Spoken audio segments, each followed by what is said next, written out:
Imaginez un monde où le succès n'est pas un mystère, mais une équation. Une équation que chacun peut résoudre. Et ce monde existe. La clé de cette équation n'est autre que le travail acharné. Mais le travail ne se limite pas à l'effort. C'est une symphonie de passion, de persévérance et de stratégie. Dans ce guide, je veux montrer les clés pour transformer chaque goutte de sueur en étape vers le succès. Alors laissez-moi vous plonger dans un univers où le travail acharné et l'intelligence se rencontrent pour forger le chemin du succès. Numéro 1. Comment avoir une productivité optimale. Quand vous travaillez sur une tâche, à l'école, bref, vous êtes ce qu'on appelle productif. Le problème aujourd'hui dans le monde, c'est que les gens ne sont pas productifs. Pour une seule bonne raison. Ils procrastinent. À cause de quoi? À cause du téléphone.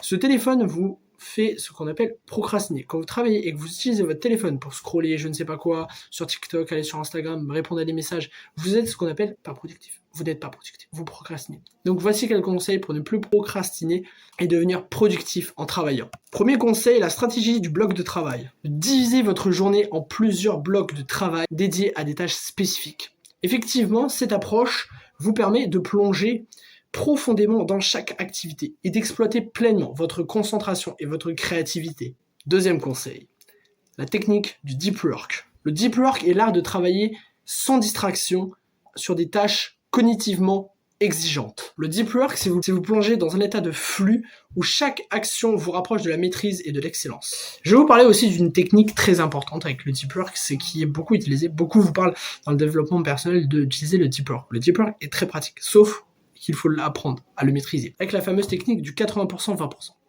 Au lieu de faire 80% pour obtenir 20% du résultat, faites les 20% de travail qui utiliseront les 80% du résultat. Donc, quand vous allez vous poser pour bosser, quand vous allez prendre votre ordinateur portable et décider de bosser, regardez les tâches que vous avez à faire et dites-vous quelles tâches sont les mieux, quelles tâches sont les 20% du travail, les 80% du résultat, et quelles sont les tâches qui sont 80% du travail et 20% du résultat. Donc, dès que vous aurez fait ça sur une feuille, par exemple, vous allez prendre les tâches qui sont 20% du travail et vous allez les faire. Et vous aurez 80% des résultats si vous les réussissez au fur et à mesure. Mais dans le travail acharné, il n'y a pas que la productivité.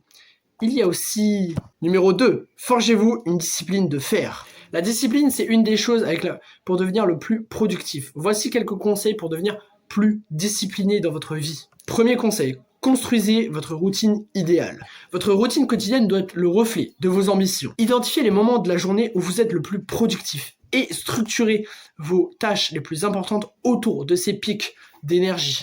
Deuxième conseil, l'importance du repos stratégique. Le repos n'est pas l'ennemi du travail acharné, contrairement à ce qu'on peut entendre sur beaucoup de chaînes de développement personnel. C'est son allié. Un esprit reposé est un esprit qui peut tout simplement penser clairement et innover. Intégrez dans votre journée, entre chaque période de deep work, par exemple, intégrez des moments de détente consciente pour recharger vos batteries mentales.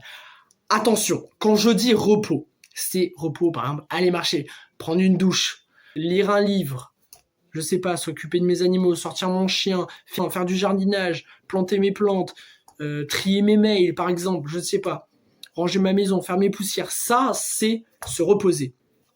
Par contre, scroller avec votre téléphone sur TikTok, ce n'est pas vous reposer. Arrêtez de scroller et dire que vous reposez. Au contraire, votre cerveau est beaucoup trop concentré quand vous scrollez. Justement, il va générer énormément de dopamine, ce qui va bien sur le moment, mais par contre, vous aurez tout de suite la flemme d'aller bosser. Vous n'avez jamais remarqué que quand vous scrollez, vous avez envie d'arrêter. Vous dites, non, j'arrête. Mais vous vous dites, la prochaine vidéo, elle est peut-être mieux. Et elle est bien. Non. Justement, c'est le but de TikTok, vous faire rester le plus longtemps sur l'application.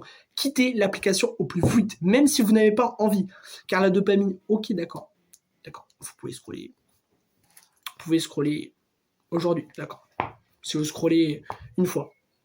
Par contre, au fur et à mesure que vous allez scroller, votre dopamine ne va plus générer la motivation. Vous savez, c'est une motivation quand vous vous levez le matin, vous avez envie d'accomplir toutes les tâches que vous avez. Et la dopamine, au fur et à mesure de scroller, TikTok vous l'enlève, cette dopamine. Et va vous la remplacer par une dopamine de « ça c'est facile, je vais le faire ». C'est aussi simple que ça. Conclusion. Le travail acharné est une symphonie dont vous êtes le chef d'orchestre. Chaque note doit être jouée avec intention et chaque silence doit être respecté. En adoptant ces techniques et conseils, vous ne ferez pas que travailler dur. Non. vous travaillerez aussi avec sagesse. Et c'est ainsi que vous gravirez les échelons du succès. Salut tout le monde, c'était Esteban. J'espère que cette vidéo vous aura plu. Si c'est le cas, n'hésitez pas à vous abonner, à activer la cloche.